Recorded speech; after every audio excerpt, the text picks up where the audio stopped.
I was in college at the time, and I was heading home on the bus in New York City.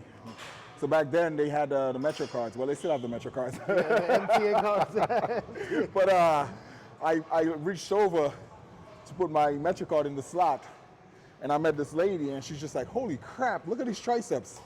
So then she called me over and she asked me, "Do you compete?" And I'm like, "Competing what?" And she's like, "Bodybuilding." And I'm like, "No." She's like, "Well, you should compete, and here's my business card, and I would love for you to meet somebody." I'm like, "All right, cool." So I'm like, "You know what? Let me just reach out to her." I reached out to her. She lived over in Staten Island, and she's like, "I want you to come out to Staten Island to meet someone." So I'm like, "All right, cool."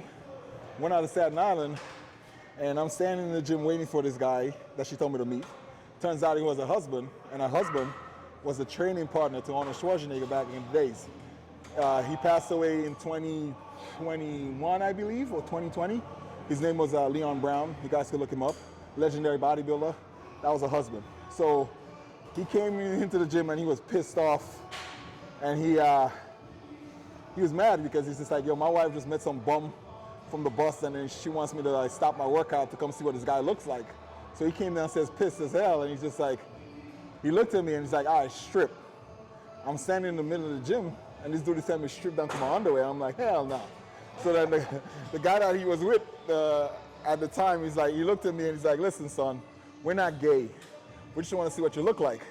Now, a young kid, you know, standing in the middle of the gym, to me, I just looks weird, you know. Never did bodybuilding for nothing but bodybuilding. So I took a leap of faith and I decided to do it. And he looked at me, he walked around me, and he's like, "All right, there's a show in Pennsylvania this weekend. We're gonna do that show." I didn't know nothing about bodybuilding this weekend. He just told me, "Drive out to Pennsylvania, here's the address, let's do this show." I didn't even know what the NPC was, what the IFBB was, none of that stuff. I had to like, I think I had her get me a posing trunks because I had none of that stuff. Drove out to Pennsylvania, and I won the whole show. You won the overall? Overall. Overall. Yeah. That's natural. Never competed before in my life. Didn't know nothing about posing. I was posing. I would look and see what the other guys on stage are doing, and I would do the same thing they were doing, just to like do the whole posing. Won the whole thing. Well, ladies and gentlemen, that was the shortest prep you will ever have in your life.